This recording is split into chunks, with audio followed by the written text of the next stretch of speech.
Hey there, I'm Mattea Roach. Welcome to another episode of Bookends.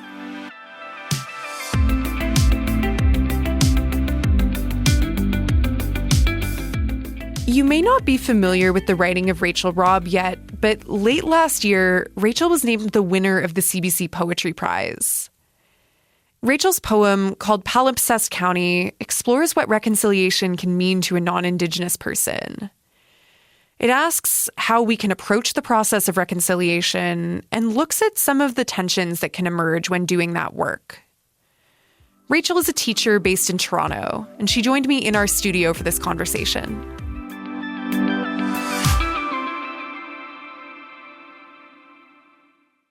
Hi, Rachel. Thank you so much for coming in. Hi, thank you for having me. So you were announced in November as the winner of the CBC Poetry Prize. First of all, congratulations. I loved reading your poem. Everyone, if you have not read it, you can go look at it on cbcbooks.ca. The title Palimpsest County was really interesting to me, and I want to ask why you chose it. I had been wanting to use the word palimpsest in my writing for a while. I learned this word a few years ago, and I stored it away. And when I was writing this piece, I thought this just felt like the right metaphor for the poem. Mm-hmm. For those of you who don't know what a palimpsest is, it's an object that's been repurposed. So it could be a parchment or manuscript that's been written on and then, covered over with new writing or history or metal or wax. And I thought the metaphor would help me to examine why we often consider the uppermost layer of a palimpsest to be the dominant historical narrative of a place. Why is that? What is it about the local communities where we live? The statues that are on Main Street, or the names of the roadways or the parks and the information on the plaques. What is it about that makes us think that that is the only story? And of course, the unique part of a palimpsest is that often traces of the previous layers remain, and that I thought was a really beautiful metaphor for endurance and resiliency of our Indigenous people here in Canada. Mm. The poem has a very particular sense of place, and it's set in rural Eastern Ontario. And I'm wondering what inspired you to set a poem in that location? Do you have a relationship with that part of the country? I do. Right before COVID, my family and I bought some property in Eastern Ontario. I very explicitly didn't name the exact place, but if you know this place, I'm sure. And we, as a result of the pandemic, spent extended periods of time immersed in the countryside there, which I had never really done before. I mean, I've been on hikes and camping and whatnot, but this was really an immersion in the landscape. And I really got to absorb all the flora and fauna of the place. And I guess, that affected me deeply, its beauty and fragility. So that's where that came from. So I have a better understanding of that particular area of Ontario. Mm. I want to ask about poetry and your relationship with genre, because I understand that you've been writing across genres. You also write some short fiction. What is it about poetry as a genre that appeals to you? And was there a reason that poetry felt like the right form to explore the themes that you're exploring in this poem? Well, if I think back to when I first started writing as a child, I started with poetry, and then my, life took various turns, and motherhood, working full time, and I explored different genres throughout that time. But I guess over the last few years, I've returned to poetry. I feel like it's my most natural form. I have written many, many short stories, but it's always more of a struggle for me. But poetry it's just my thing. Yeah. The form of this specific poem, Palimpsest County, it's a bit experimental in form. It doesn't visually look on the page, I think, the way that when I hear, oh, this is a poem, I would expect a poem to look. How did you decide on the format and sort of style of this poem? I did not make a conscious decision. I am a proponent that oftentimes the poem will dictate the form, and for whatever reason, this was the form that took shape when I started to write. I mean, it's a very emotional poem. There's a lot of thoughts. It's almost like a dumping of thoughts and emotions, and there's not a lot of breathing room. And so it felt natural. It felt right to just let it flow and to keep it kind of tight rather than break it up into stanzas and slow the pace down. The momentum of the narrator and her thoughts shaped the poem, really. It wasn't a conscious decision. Would you be able to read your poem for us now to give us a bit of a taste of what that rhythm feels like? Absolutely. Palimpsest County. There's a secret limestone beach that you're not supposed to tell the tourists about. East of all the action, glacier gift. The kind of stone that chokes the farmer's plows, cools the feet on an August afternoon. The water's azure, not Bahamas azure, but by Ontario standards, pretty damn nice. A young woman escaped one of those interminable bachelorette parties with a local and got high there. Followed the neon weed signs onto the reserve, as if that's all that place is good for. Looped back, watched some boys jump off the outcrop with the pine tree over and over again, but didn't jump into the waves herself, even though that afternoon was a scorcher. Carries that hesitancy regret with her still. Loyally founded, loyally built. The townies fought over that statue in front of the library, Old Tomorrow, Sir John A. Macdonald with his wild hair and swampy patina frock coat. And now he's somewhere low humidity, drowning in styrofoam peanuts in an unnamed storage locker. They missed a spot of dried paint blood on his right shin. Maybe he'll succumb to bronze disease. Good riddance. A thoughtful Mohawk man at the town meeting said maybe they should just keep him up and turn him into a wall to mark all the sadness that he kicked off. I like that idea best, but I'm not on council and haven't been here since time immemorial. Did you know maple tapping starts a week early now? Global warming. I've been reading up, fixing my ignorance. Nanabojo poured river water down the throats of the maples to thin out the sap when he caught his people taking them for granted. Got me thinking about that sticky heist in Quebec, where those guys siphoned 3,000 tons of syrup over a year, slow-like. Holy God, liquid gold, they called it. $18 million worth. None of them were listening to Nanabojo. Maybe he'll find them and set them straight, or Archambault Prison will. Blessed by nature, enriched by man. I landed here like a spore. Too parasitic sounding? Okay, like a cattail seed dispersed by the wind then. We all of us could do better. It's about time because the sky here just before dawn, it'll take your breath away. And the coppery shine of the wild turkey's tail in the late afternoon, and the yellow pop of roadside forsythia in April. Terranulus, nah. There's sheets and sheets of grief and joy and stories stacked right down to the earth's core here, delicate as Philo, if you're willing to see. I know I'm saying it wrong. Now I keep swimming over these loyalist roads like an interloper fish, kind of foolish, party crasher, uninvited, no wine or bread under my arm. I've been thinking that I need to pause, open up the alveoli, become more like a porous fruit, such as a strawberry or cantaloupe, or better, like limestone, which if you didn't know it already, is a high porosity stone. I want to absorb all of the beauty, let it flow through me like sap through a maple.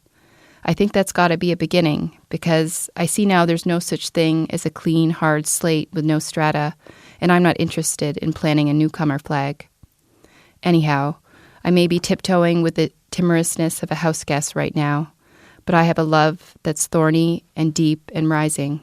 I can feel it now, out here, watching the swallows swoop low in the switchgrass.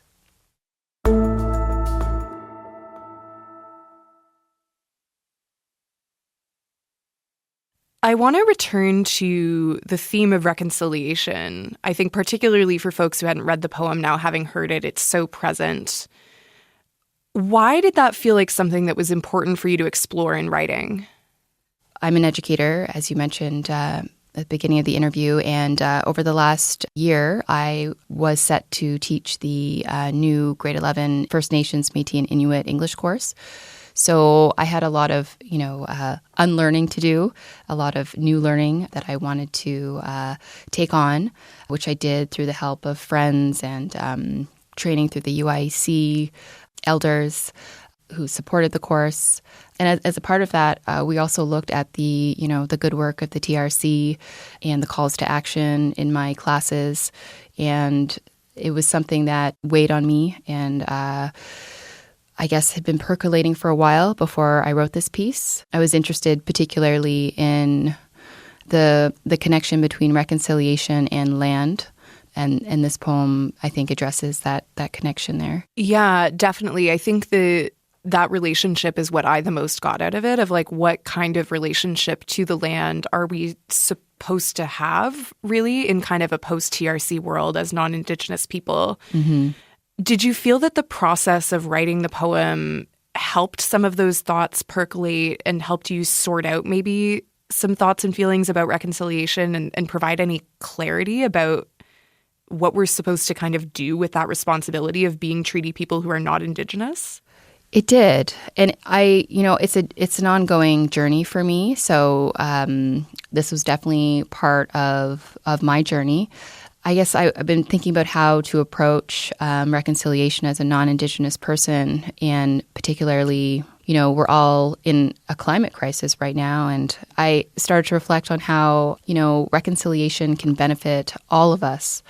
Because I think if we more fully and authentically commit ourselves to the reconciliation process, we will have, as non-Indigenous people, a deeper and I think more authentic understanding of, the multitude of traditional Indigenous ecological knowledge that can benefit us all, as well as most critically, an understanding of the need to think 7 generations ahead when doing any type of environmental planning or any type of planning for that matter. And also the narrator of the poem, I like to think there is a bit of an arc of development for her. She's closed off a bit at the beginning and doesn't want to jump into the water despite its beauty. It's only until she starts to more critically question the land that she finds herself on that she goes through a bit of a rupture where she breaks open a bit to the beauty of the land around her and its inherent vulnerability. The jury comment about your poem said that this is a disarming poem about colonialism, climate change, and the deep, thorny love and concern that exists for this landscape, this contentiously governed land. We unanimously loved this poem, its voice, and its sentiment that we, all of us, as readers, could do better. I know poems are not generally intended to be kind of didactic and have like a, this is what you need to go do after reading this poem. But I'm wondering, given that when we're talking about reconciliation, we are kind of talking about very specific calls to action that come from the TRC. And as you mentioned, the narrator seems to be going on this journey of realizing that she perhaps has some role to play in the stewardship of the land that she lives on. Was there anything in particular you were hoping readers would take away from reading your poem? I've thought about this more since I've written it, not so much when I was writing it. This piece just so happens, I think, to have an interesting message for non-Indigenous people here in Canada. I feel, the calls to action have stalled. I think only 13 of the 94 calls to action have actually been fulfilled. What does it take to move forward? I believe there has to be an individual I don't know what to call it, a rupture or a breaking open to the process of reconciliation for non-Indigenous people. For the narrator of this poem, it's very much intrinsically tied to the land, but for other people, it might take different forms. But that, I think, has to first happen before real systemic change can occur. Mm. We've mentioned a couple of times in this conversation, your day job is in teaching, and you talked a bit about how being involved with this new TDSB mandatory Indigenous literature course in high school somewhat was generative for you in working on this poem. I'm wondering, in general, do you find there's a lot of intersection between things that you've chosen to write about and your work as a teacher? No. This is probably the first time where it really actually very beautifully entwined with my writing life. And I'm very grateful for that. It's been a really interesting, beautiful journey. And I know there was some controversy around this course, perhaps with some other educators. It was a big change away from the standard, I don't know what you'd want to call it, grade 11 English curriculum. Mm-hmm. But for me, it has been very generative and beautiful. Is your writing life and the fact that you have this other practice outside of teaching something that you've shared with your students at all? Like, do they know that you also are writing poetry on the side? They know now since I've won the CBC.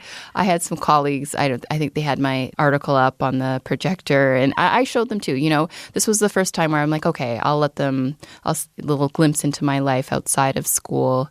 So I don't typically, they're very separate, but this was the first time, and it was actually really lovely. I don't know why I haven't really talked that much about it before with them. Maybe I'm a bit territorial about it. I'm not sure, but this process with the CBC Poetry Award was very different, and everyone knows about it. All my colleagues, all my students. I've had lots of attention over the last 2 weeks or so.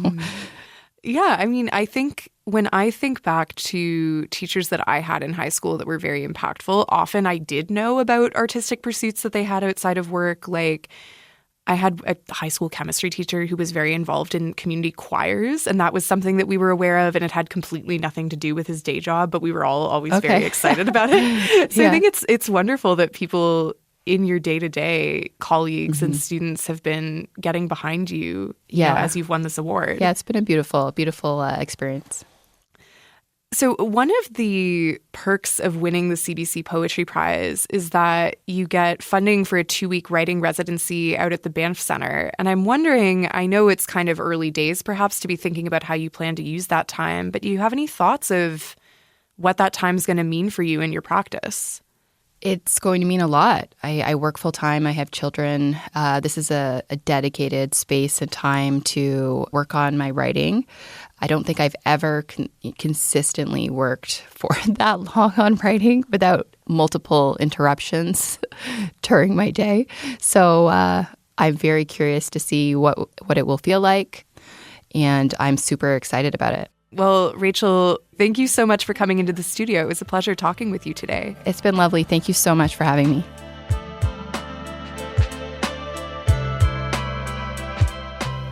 That was Rachel Robb, the winner of the 2024 CBC Poetry Prize.